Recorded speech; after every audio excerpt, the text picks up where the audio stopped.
I think Snyder is putting together the support he needs in the Senate. I think he's got it. I think, I mean, he's had to create this new thing so it does to allow the Republican senators, to still maintain their criticisms of MDOT. They've put together with the federal loan and the money they've been able to lever out of Washington, $2 billion for Michigan roads. I'm sure there's, I sense that it's coming together quickly. I was never, frankly, of the view that the failure to get support at the Michigan state level would ultimately kill the project. I was more concerned about delays in it. Because again, the United States government, the state of Michigan, Ontario, and Canada all signed off on DRIC a number of years ago. And I mean, I think there's, now we have a situation, for instance, in Michigan where you've had a Republican, a Democrat, and another Republican all saying this is what to do. In Ontario, you had a conservative government and a liberal government saying this is what to do. In Canada, you had a liberal government and a conservative government saying this is what you have to do.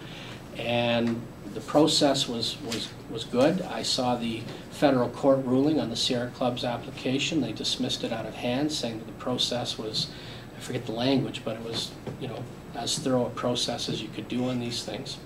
So my biggest concern was just timing. And I said last night in my speech, I said, when I was on city council, we were trying to figure out ways to slow down the trucks on here in Church Road. So I've been doing this for 23 years, longer than most of our new Quebec MPs have been alive. and that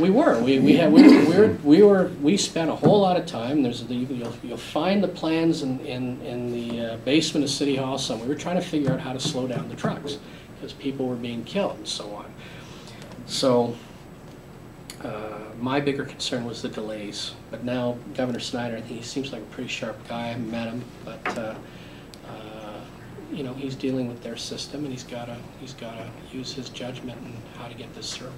The design of the DRIC highway, is that final?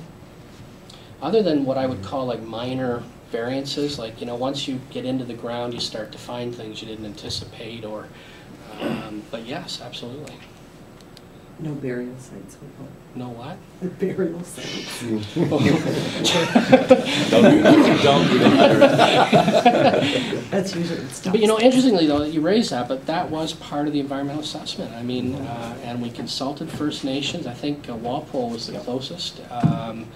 I remember, most of you are too young to remember, but when they were developing Bellwood, they thought they found a burial site on the that side of here in Church. Remember, Leon Proyan was very involved in it at the time. EC Row too. EC Row, exactly. Mm-hmm. So you never know. Yeah, I wasn't joking.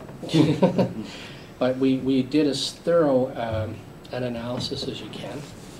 Spent a fortune to do it, and we're told that we're going to be okay.